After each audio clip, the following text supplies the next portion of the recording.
Entramos octubre y con ello llegamos a la época del año que más me gusta. Nos acercamos a Halloween, nos acercamos al Día de Muertos, que son por mucho mi festividad favorita del año. Por ello he decidido traerte durante este mes una nueva sección aquí en el canal, llamada Historias de terror financiero. Así que durante este mes voy a presentarte 8 relatos que realmente pueden espantar, aterrorizar a cualquier persona. 4 de ellos son vividos personalmente y 4 historias van a ser las más terroríficas que ustedes envíen. Así que a partir de hoy, si quieres salir en el siguiente video de historias de terror financiero, por favor, déjame tu relato aquí en los comentarios o mándame un mail o acércate vía Instagram. Estoy buscando aquellas inversiones terroríficas, préstamos espeluznantes o fraudes que aterroricen a cualquier persona. Como parte de esta sección, hoy voy a contarte la primera historia de terror financiero que he titulado El préstamo del diablo. Así que para comenzar hay que situarnos por allá del 2011, cuando este humilde servidor tenía apenas 21 años, casi por cumplir 22. Acababa de salir de la universidad, así que era un joven lleno de ilusiones, de aspiraciones, que quería comerse al mundo en la menor cantidad de mordidas. En aquel entonces, recién graduado, conseguí mi primer empleo. Y debo decir que fue un gran primer empleo.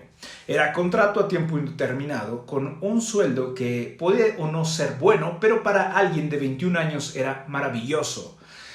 Además tenía prestaciones superiores a las de la ley y con él descubrí los aguinaldos, las primas vacacionales y los bonos anuales. Así que, sí, para mí era un gran empleo. Dicho lo anterior, solo falta dar el contexto de la situación en la que yo me encontraba. Estaba por cumplir 22 años y no tenía novia, no tenía hijos, no tenía que pagar la renta. Vivía con mi mamá, así que cooperaba para la despensa, pero realmente no tenía un gasto obligado fijo. Por lo tanto, después de 5, 6, 9 meses, me di cuenta que mi sueldo permitía tener un excedente casi, por no decir cada mes. En aquel tiempo, después de estos meses, hice lo que cualquier joven sensato y maduro para los 21 o 22 años habría hecho.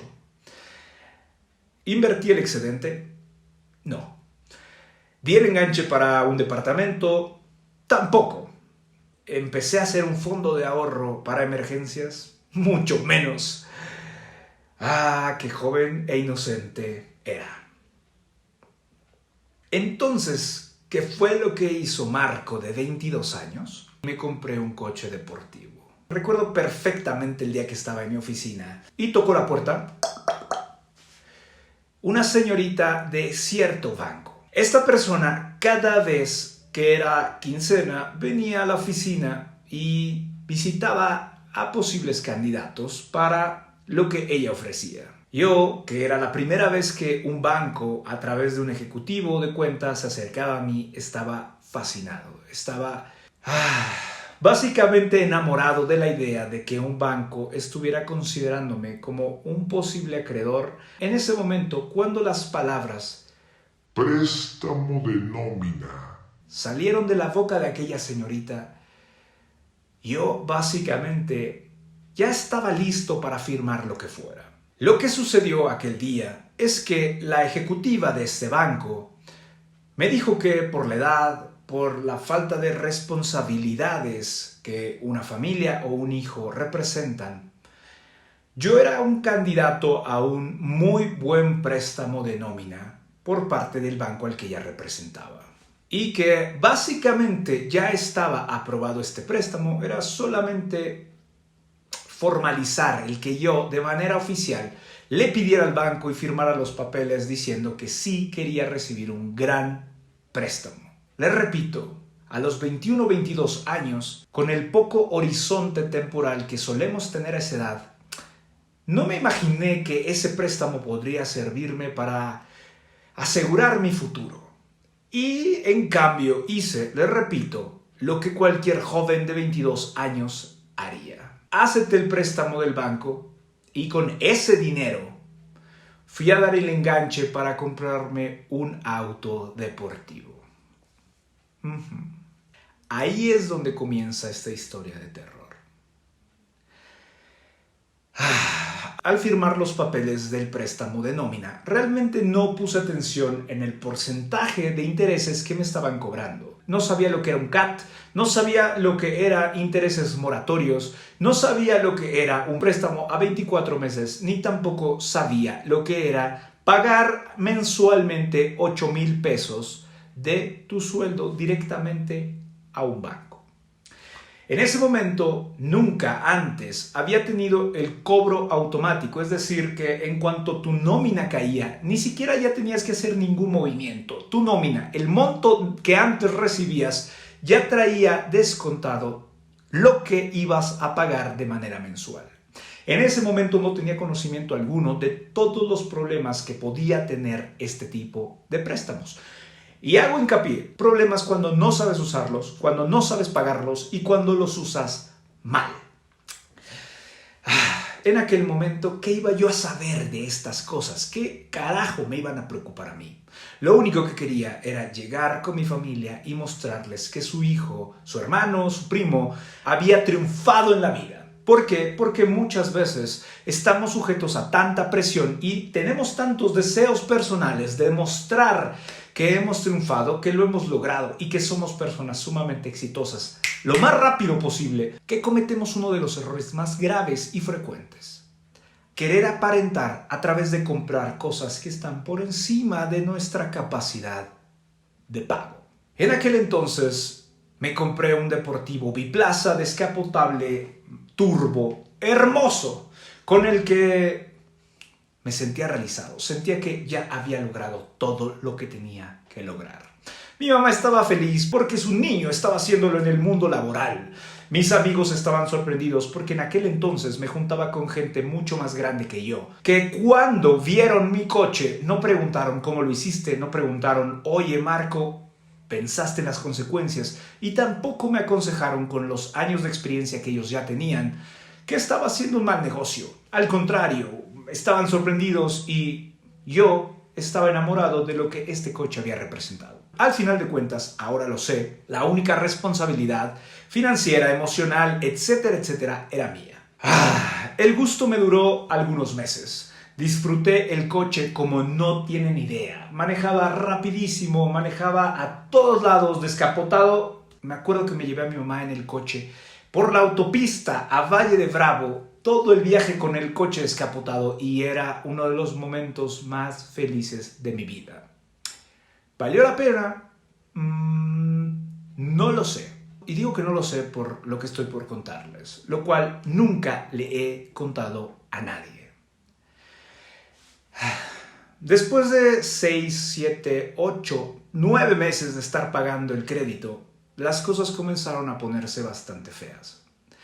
El coche del que les hablo gastaba unos 150 o 200 pesos de gasolina cada vez que decidía hacer un acelerón, y es en sentido figurado, pero lo que quiero decir es que gastaba un montón de gasolina. El seguro del coche era bastante más caro de lo que hubiera imaginado, y recuerdo perfectamente la primera vez que se me reventó una llanta de ese coche. Lo primero que hay que mencionar es que los coches deportivos, en su mayoría, no tienen espacio para una llanta de refacción y que generalmente usan llantas bastante grandes y anchas. Entonces, cuando me di cuenta que estaba a la mitad de la noche en una calle completamente abandonada, sin dinero para comprar una llanta nueva y sin dinero para traer una grúa que remolcara mi auto hasta la casa de mi mamá para después al día siguiente ir a comprar la llanta y poderla cambiar, ahí comenzaron a haber problemas. En el mes 10 me atrasé por primera vez en mi pago de nómina. Y este cuento, que en lo particular habla de un auto deportivo, te puede pasar a ti o le puede pasar a quien sea, con el monto de préstamo sobre nómina que tú quieras. Pueden ser 5,000 pesos, pueden ser 15,000 pesos, pueden ser 100,000 pesos, puede ser lo que sea. Cuando no nos alcanza para algo, no nos alcanza y punto.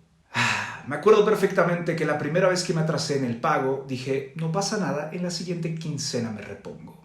En ese momento conocí los intereses moratorios diarios. Y cuando me di cuenta que para la siguiente mensualidad era como si no hubiera dado 2 meses de pagos, comencé a asustarme. A partir de ahí todo fue bastante complicado. Me acuerdo que en el cumpleaños de una de mis hermanas, invité a mi hermana y a mi mamá a comer y no era un lugar caro. Habrá sido un lugar que habré gastado unos 400 pesos. Era un lugar de antojitos, pero como era cumpleaños de mi hermana, quería invitarla. Y cuando llegó el momento de pagar, mi tarjeta no tenía ni un solo peso. Entré a la aplicación y me di cuenta que verdaderamente no había dinero en mi tarjeta, a pesar de que había pasado solo 2 días de recibir mi pago de nómina.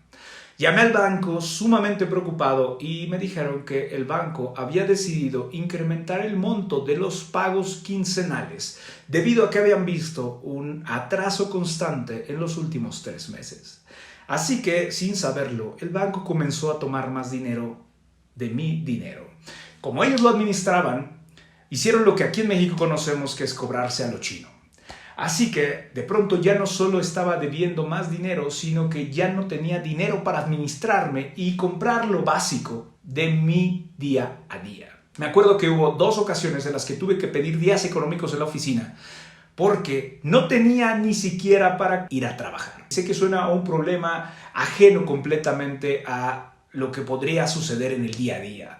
Pero lo que trato de reflejar aquí es que cuando hacemos mal las cuentas, cuando compramos por encima de nuestra capacidad de pago, cuando nos endeudamos impagablemente, aún sin saberlo, todo lo que viene a continuación es una historia de terror.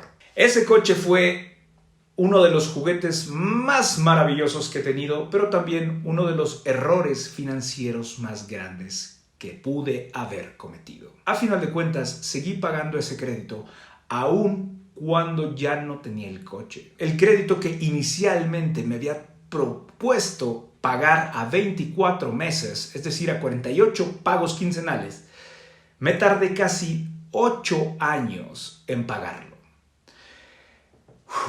Y la verdad es que fue tan fácil meterme en ese problema que ahora entiendo por qué fue tan difícil salir de él.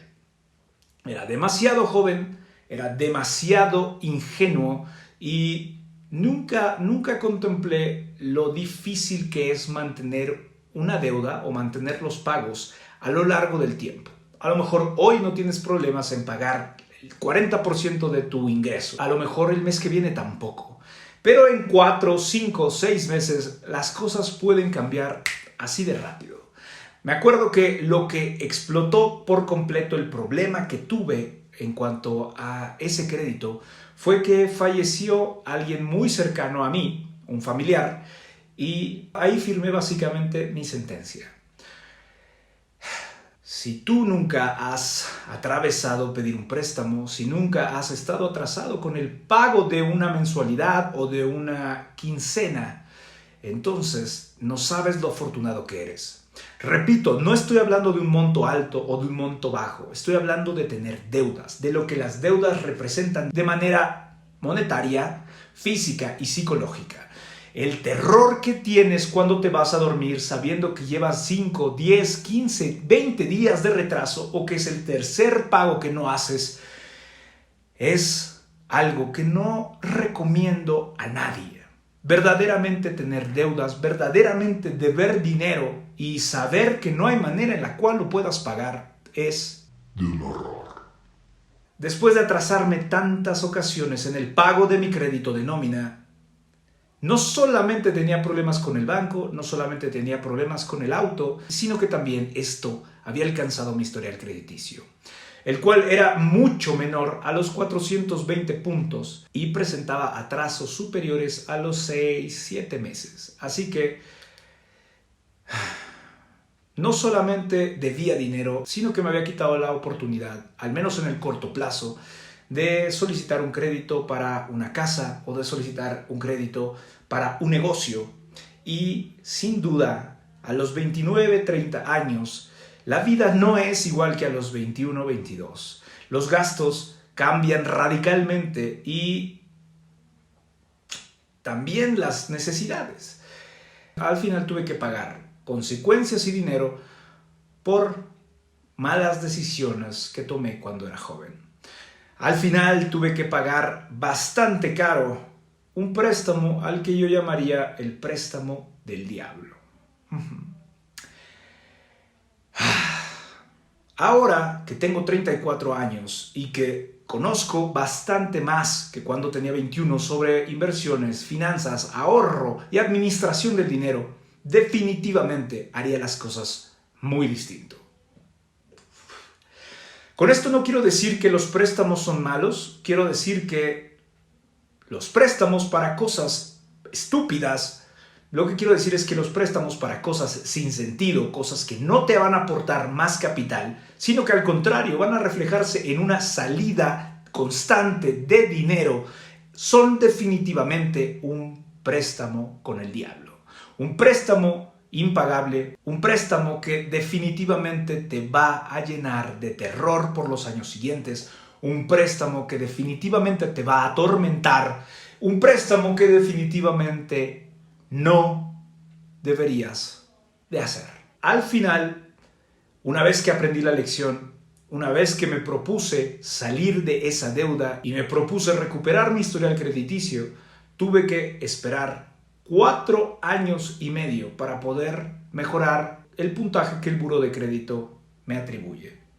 Ahora a los 34 y con un historial completamente limpio, con un historial con un puntaje muy bueno y con muchos planes por delante, definitivamente nunca volvería a aceptar ese préstamo del diablo. ¿Vale? Espero que esta historia, más allá de aterrorizarte, te sirva para poder tomar mejores decisiones y evitarte definitivamente atravesar una historia de terror como la que te acabo de contar. ¿Vale? Hasta aquí este video, nos vemos en el siguiente y chao.